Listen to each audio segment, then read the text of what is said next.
What happens when cocky scholars mock Christianity, but then get utterly embarrassed when they are confronted with the truth? Let's find out. In this debate between famous atheist Richard Dawkins and George Pell, the Catholic Archbishop of Sydney, Richard mocks the man who asks him a question, but then gets angry when the audience doesn't respond the way he expected them to. Question for Richard Dawkins. The Big Bangers believe that once there was nothing, then suddenly, poof, the universe was created from a Big Bang. If I have nothing in the palm of my hand, close my fingers, speak the word bang, then open my fingers again, still I find there is nothing there. I ask you to explain to us in layman's terms how it is that something as enormous as the universes came from nothing. Richard Dawkins. Well, obviously you're not a physicist, and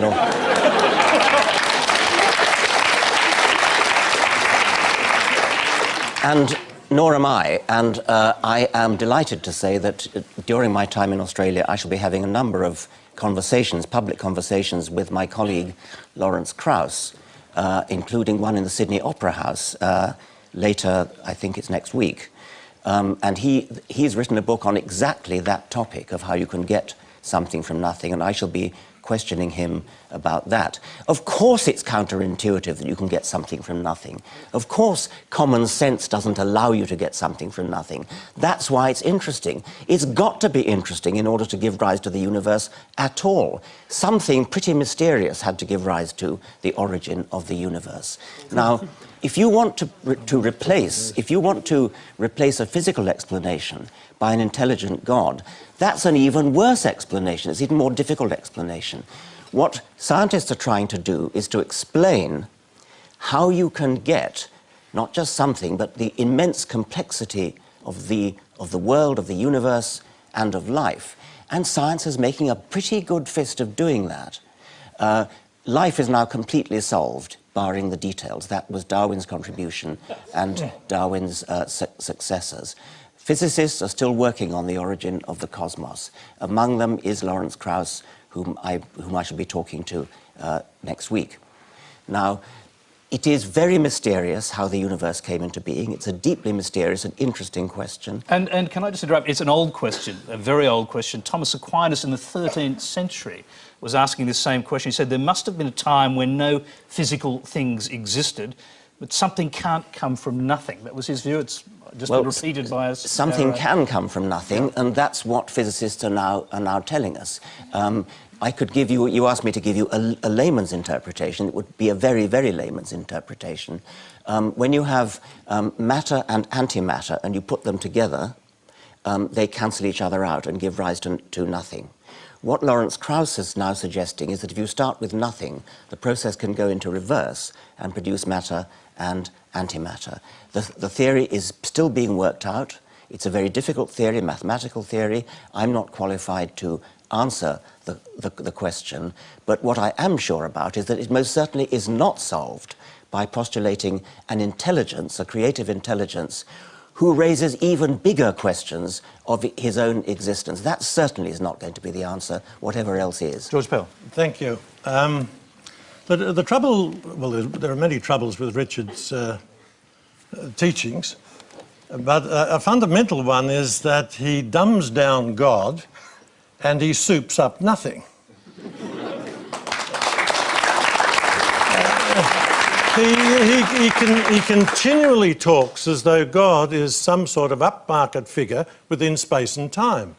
Now, from 450, 500 BC, where with the Greek philosophers, God is outside space and time. God is necessary, self-sufficient, uncaused, unconditioned. That's the hypothesis you've got to wrestle with.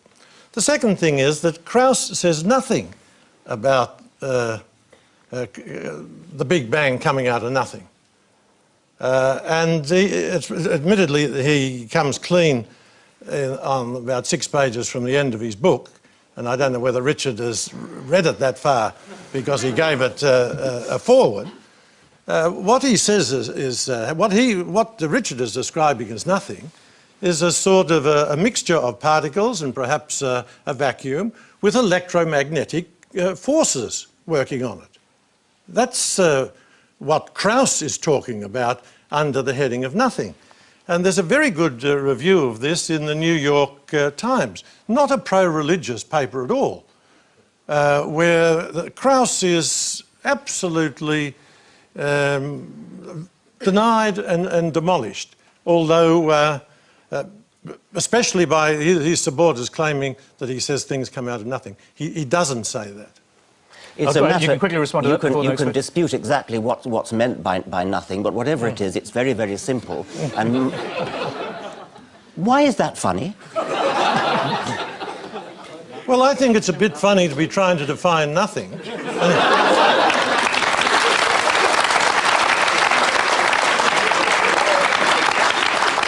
Lawrence Krauss has attempted to redefine nothing to mean a state of quantum fields and virtual particles that constantly pop in and out of existence. That's certainly creative, but there's just one problem. Krauss's quote-unquote nothing is just another word for something, which isn't nothing. And even the atheist, Peter Atkins, thinks this is ridiculous. So I said, Alan, look, there's much ado about nothing. And I want to ask you a question. When you, as a cosmologist, use the word nothing, do you mean what all the rest of us mean as absence of anything? He said, no, we do not. Well, he was wrong. He should. Because presumably, if there was a creation, let's try to talk in your kind of language. If there was a creation, then presumably the something that we now experience was preceded by the absence of something. And I presume that we can call the absence of something or the absence of anything nothing. So presumably at the creation, somehow or other, absolutely nothing changed into, I use the term rolled over, changed into something. In this debate between atheist Gordon Stein and Christian Greg Bahnsen, Gordon was completely unprepared and bewildered by the arguments Greg presented, so it was pretty much inevitable that this epic and embarrassing moment would happen. I heard you mention logical binds and logical self-contradictions in your speech. You did say that? I said it, I used that phrase, yes. Do you believe there are laws of logic then? Absolutely. Are they universal? They're agreed upon by human beings. They aren't laws that exist out in nature. Are they simply conventions then? They're conventions, but they're conventions that are self-verifying. Are they sociological laws or laws of thought? They are laws of thought which are interpreted by men and promulgated by men. Are they material in nature? How can a law be material? That's the question I'm going to ask you. I would say no. Dr. Stein, now you have an opportunity to cross-examine Dr. Bahnsen. Dr. Bahnsen, would you call God material or immaterial? Immaterial. What is something that's immaterial? Something not extended in space. Can you give me an example of anything other than God that's immaterial? Laws of logic.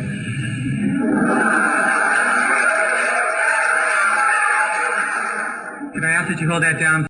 The laws of logic, for example the law of non-contradiction, are objective, universal, abstract, necessary, and immaterial, which refutes the idea that the universe is purely material. If laws of logic were just human conventions, then they could theoretically change, which results in absurdity. In this debate between atheist Peter Atkins and Christian apologist William Lane Craig, Peter says something completely ridiculous about science, and William's response results in laughter from the audience. That's taken together with a reason why people believe, desperate to believe, together with the fact that you don't need actually a God, in a sense amounts to an argument against the existence of God.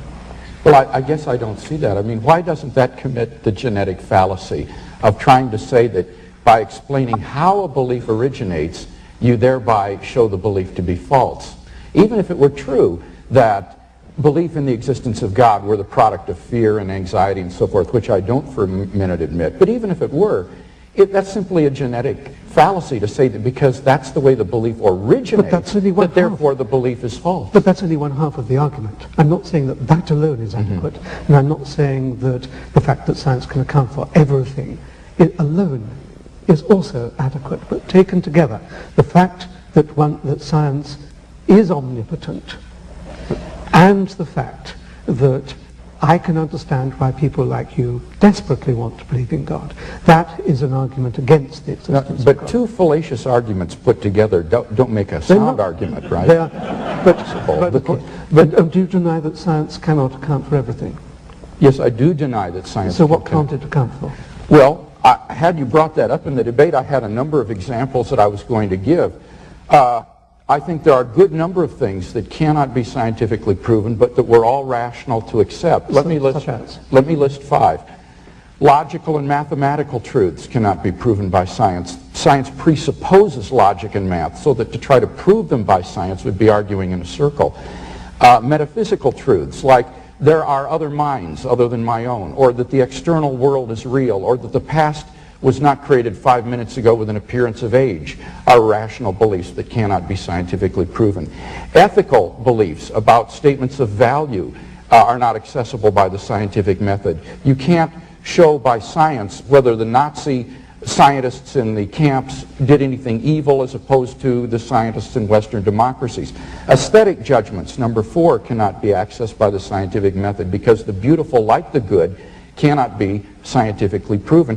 And finally, most remarkably, would be science itself. Science cannot be justified by the scientific method. Science is permeated with unprovable assumptions. For example, in the special theory of relativity, the whole theory hinges on the assumption that the speed of light is constant in a one-way direction between any 2 points A and B. But that strictly cannot be proven. We simply have to assume that in order to hold to the theory. But you're missing the whole... So put that in your pipe and smoke it. None of these beliefs can be scientifically proven, and yet they are accepted by all of us, and we're rational.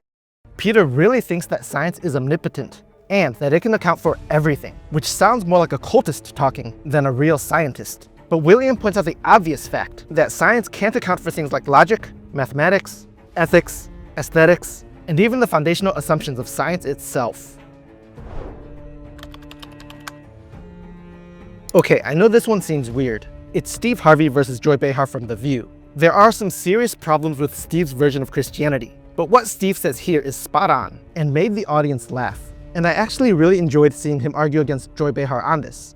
Does he have a relationship with God? You sitting up here talking to a dude and he tells you he's an atheist, you need to pack it up and go home. You know, you're talking to a person who don't believe in God, what's his moral barometer? Where is it at? It's nowhere. Speaking of God, you say in the book that you wouldn't go out with a woman. I guess a woman should not go out with a man who doesn't believe in God. No, I mean, why would you? Well, do you believe that only people who are religious are ethical and moral?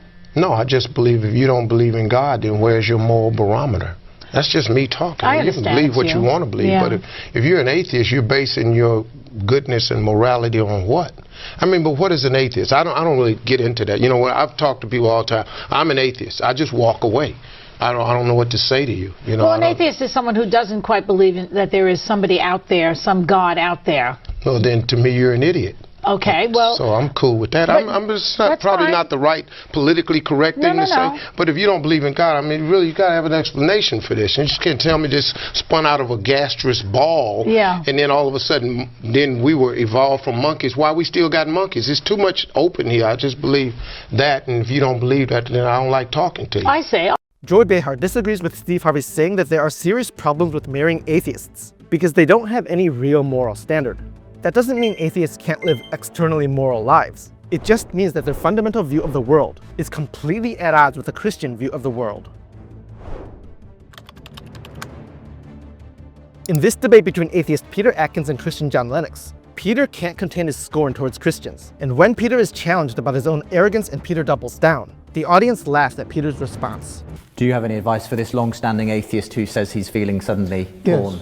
Yes, it's like John's, but has a slightly different thrust. I thought it might.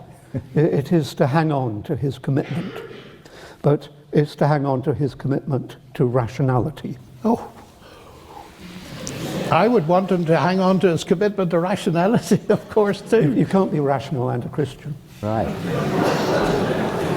Any response, Peter, John? The gloves are off. Yes, Peter, yes, I have a response. What do you say to a Nobel Prize-winning physicist who's a Christian? Grow up. Well, between 1900 and 2000, 65% of Nobel Prize winners were Christian. Yeah. Can you understand, Peter, how saying that might come across as incredibly arrogant? No. No.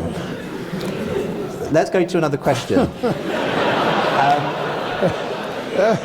Isaac Newton, the father of gravity, saw every falling apple as proof of God's genius. Johannes Kepler, discoverer of planetary laws, said he was merely thinking God's thoughts after him. Michael Faraday, pioneer of electricity, knelt in prayer before every experiment, crediting faith for his breakthroughs. James Clerk Maxwell, who unified light and magnetism, called his equations a hymn to the Creator's order. Francis Collins, who mapped the human genome, says DNA is the language God used to write life. Peter is saying these literal geniuses are actually idiots who should grow up. But maybe it's actually Peter, who needs to recognize the rationality of God's existence and grow up himself. In this debate between atheist Dr. Louis Wolpert and Christian apologist William Lane Craig, Peter tries really hard to come up with another theory for the origin of the universe. But William points out something very interesting about what Peter said that causes the audience to burst out in laughter. I was simply saying that this is not a mere matter of speculation, that there's more than a tiny bit of evidence on the table. But is he saying evidence for what? Evidence for a beginning of the universe. Yes, well, we know that. Nobody disagrees. All right, well, that's what I'm offering in this first argument, is the evidence. But because there's a beginning doesn't imply a God. It does if the first premise is true, that whatever begins to exist has a cause. It logically follows that but the cause hasn't got to be God. Well, remember I gave an argument for thinking that this cause is timeless, spaceless, immaterial, enormously powerful, and personal. I think it's a computer. Well, that wouldn't, computers are designed by people. No, this is a self-designing computer. Timeless. Timeless. Well, that's a contradiction in terms. Why is it timeless? What's contradictory about it? A computer has to function, it takes time. No, this is a special computer. Yeah, but it has to be logically coherent. Oh, it's logically coherent? Yes, you have to be logically coherent. Oh, no, this computer is amazing. No, besides, it would have to be, as I said, a personal being. No. A computer is a physical Not this computer. Object. Oh, well, then, no. Okay, see, what you're doing is what you're calling a computer is really God. A non-physical,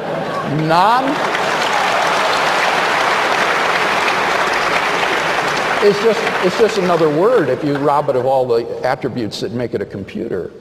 A computer that's timeless, self-sufficient, omnipotent, and immaterial is just God using another word. Both William and the audience saw right through Peter's desperate attempt to explain the origin of the universe without God. In this debate between two women on CNN and the late Voddie Baucham, the women laugh at Voddie and call him sexist. But then Voddie says something that not only shocks them, but also ensures that CNN would never have him on its show ever again, which Voddie later reveals to a laughing audience. Well, wait a minute, what about the Old Testament and the prophet Deborah? I mean, she was a political leader, she was a wife, she was a mother, she was one of the biggest forces in the book of Judges, so that's the gospel right there.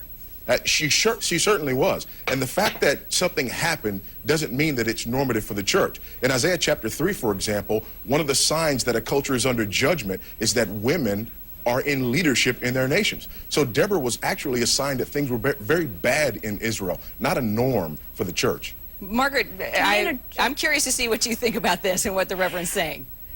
I think that that's a fair perspective, Voddie, but I think we also need to look at Ephesians 5, which describes, it's saying that husbands are to lay down their lives for their wives, just as Jesus Christ laid down his life for the church. And in the same way, I think Todd has done an incredible job opening up the opportunity for Palin to use the gifts and the talents and the passions that she has been given in order to make a difference in her community and possibly in our nation and world on a significant political landscape and effect. Margaret, is the Reverend sounding a little sexist, or is it just me? I would have to say the Reverend is sounding a little questionable there, but in the sense that I believe that everyone, despite gender, has an opportunity to serve, to give, and to play a role in making a difference in their communities, in their churches, and around the world. Reverend, this could be an exciting time. I mean, this could break through. We're becoming progressive in so many ways. We're seeing a black man possibly winning the presidency. We're seeing a woman here that's on the Republican ticket that's rousing up evangelicals possibly to think twice about the woman's role in the church. I mean, this is fascinating times. They are fascinating times, and they're also frightening times. When you see Margaret Feinberg use Ephesians chapter 5, which clearly says that a husband is the head of the wife, in order to justify somehow with this sleight of hand that Palin's husband is laying down his life by allowing her to do that. Number one, she's playing fast and loose with the text. And secondly, she is also ignoring the fact that Palin's responsibility as a wife and mother is governed by Scripture, not by whether we feel it's progressive in our culture. Now, I will not violate the teaching of the text in order to somehow sound more appropriate for the culture. I am a herald of the truth of the gospel, and my job is to teach the gospel according to what the authors have said, not according to what I think the culture wants to hear. And so, yeah, I ended up, some of you may have seen an interview that I did on CNN before the election, talking about, some of these issues. I only got to do that one time. So, yeah, that was pretty much it. The lady said after the interview was over that, yeah, we'll have to have you back. And I knew at that moment that I would never be back on that person's show again. Unlike many other Christian leaders in this country, Voddie refuses to compromise on what the Bible clearly teaches about God giving men and women different roles within the family and church. And, I always teasingly say, I didn't know women couldn't teach till people started telling me that they couldn't. Voddie's highest priority is to the Bible and to the gospel, not to saying what the culture wants to hear. CNN hates the biblical message that Voddie preaches, so it chooses instead to platform people like Joel Osteen. I think part of my, if you want to call it success, is I've stayed in my lane, and my lane is lifting people's spirits, and there are issues that good Bible-believing people see on both sides of the fence. In this debate between Billy Carson and Christian Wes Huff, Billy argues that the Gospels of Barnabas and Jesus' wife contradict what we see in the Bible we have today. But Wes demolishes all of Billy's arguments so thoroughly that the entire internet starts to laugh at Billy, so much so that it catches the attention of even Joe Rogan, who ends up interviewing Wes, which exposed Billy even more. And so if we're relying on something like the Gospel of Barnabas, which is not just like, it's not that there's debate about it, it's that it's a known forgery. I mean, no one's referring to the Gospel of Barnabas as anything other than... If you say it's a known forgery, you're an expert, I'm going to go with that.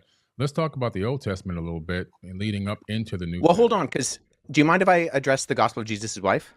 Sure, go ahead. What was her name? Yeah, I'm like trying to write notes like I know what I'm doing, but I'm just curious. So the Gospel of Jesus' wife doesn't actually mention. So oftentimes what happens is that the text of the Gospel of Jesus' wife is kind of paralleled with the Gospel of Philip, which mentions that that Jesus would kiss Mary Magdalene on the mouth. And so those are kind of used in parallel to kind of for this argument that Jesus was married. So the Gospel of Jesus' wife is in the Harvard Library. However, the reason we know it's also not legitimate is because even though the manuscript, the papyrus that it's on, was carbon dated to the 4th century, the text was actually copied from a PDF version of the Gospel of Thomas known as Grandin's Interlinear, and there was a mistake in the Coptic text of Grandin's Interlinear that was copied into the Gospel of Jesus' wife. So we know that this is not a legitimate document, even though the papyrus is ancient, and this happens a lot with forgeries. I have a couple of friends who have actually worked on projects that have revealed forgeries within Dead Sea Scroll manuscripts and within other ancient Christian papyri. But the reason why we know the Gospel of Jesus' wife, and that Karen King, who kind of vouched for it and she lost a lot of credibility, unfortunately, for her, and she's admitted that it's a fake as well, was because we can tie it directly to not copying from an ancient text, but actually copying from an online version of the Gospel of Thomas in a PDF form. And the mistake on that PDF form was copied into the text that was borrowed in the phraseology of Jesus' wife. So I just point that out is, once again, with our sourcing, I think we need to make sure that we're going towards not just early sources, but actually credible sources.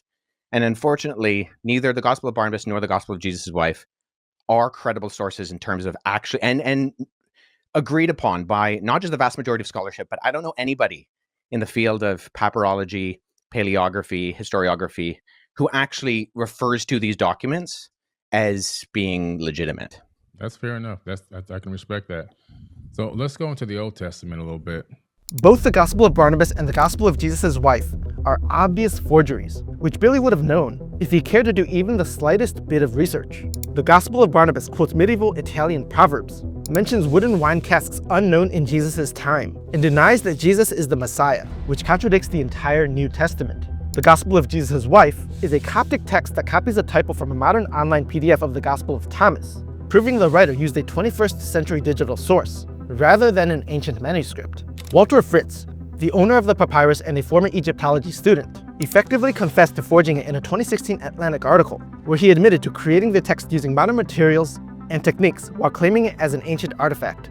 Billy's humiliation and Wes's rise to fame were fully deserved, and I'm very grateful for all of the things that God has been doing through Wes and his expertise about the Bible. In this debate between atheist Reinhold Schlieter and Christian Kent Hovind, Reinhold arrogantly asks Kent a question he thinks Kent can't answer. And what happens afterward was absolutely epic. I am confused. Being philosophically consistent and being a very honest person, I'm sure you can tell me where God came from. And in addition, once you've told me where God comes from, please try to clarify how you can figure that a spiritual force can have an impact on a material universe to create it. I think that some years ago we already talked about that kind of thing in philosophical circles at any rate, by posing the question, if angels are made of spiritual matter and a pen is made of material matter and spiritual matter displaces no space, how many angels can dance on the tip of a pen? I have a sense of sort of reversal experience here, but please do, go ahead. You got 5 minutes. Now, I just want to know which question. That's all right, you may take the rest of the minute. We're supposed to do one question at a time. Which one would you like? That was part of the format for the debate. So which question? I want you to fill in the story of the rest of the beginning of the universe. God, spiritual matter, impact on material matter. Okay, so 2 questions. All right. Go ahead. All right, your question, where did God come from, assumes that you're thinking of the wrong, obviously it displays that you're thinking of the wrong God, because the God of the Bible is not affected by time, space, or matter. If he's affected by time, space, or matter, he's not God. Time, space, and matter is what we call a continuum. All of them have to come into existence at the same instant, because if there were matter but no space, where would you put it? If there were matter and space but no time, when would you put it? You cannot have time, space, or matter independently. They have to come into existence simultaneously. The Bible answers that in 10 words. In the beginning, there's time. God created the heaven, there's space, and the earth, there's matter. So you have time, space, matter created, a trinity of trinities there. Just, time is past, present, future. Space has length, width, height. Matter has solid, liquid, gas. You have a trinity of trinities created instantaneously. And the God who created them has to be outside of them. If he's limited by time, he's not God. The guy who created this computer is not in the computer. He's not running around in there changing the numbers on the screen, okay? The God who created this universe is outside of the universe. He's above it, beyond it, in it, through it. He's unaffected by it. So the concept that a spiritual force cannot have any effect on a material body, well then I guess you'd have to explain to me things like emotions and love and hatred and envy and jealousy and rationality. I mean, if your brain is just a random collection of chemicals that form by chance over billions of years, how on earth can you trust your own reasoning processes and the thoughts that you think? Okay, so your question, where did God come from, is assuming a limited God. And that's your problem. The God that I worship is not limited by time, space, or matter. If I could fit the infinite God in my 3-pound brain, he would not be worth worshiping, that's for certain. So that's the God that I worship. Thank you. Reinhold arrogantly asks the old question, where did God come from? And how many angels can dance on the head of a pin? Only to see Kent expose its flaw by showing that time, space, and matter must originate simultaneously, from a cause outside of them. Kent then turns the tables, asking how purely material processes can account for immaterial realities like reason, love, and logic. And the audience knows Reinhold doesn't have any good answer to this. What was intended to be a philosophical checkmate became a clear demonstration that the existence of God offers a superior foundation for both existence and rational thought. Hey, I'm Mike. If you want to support what I'm doing and help these videos reach more people, would you consider clicking that subscribe button? Thank you so much for watching this video until the end. Here is another one that you might find interesting.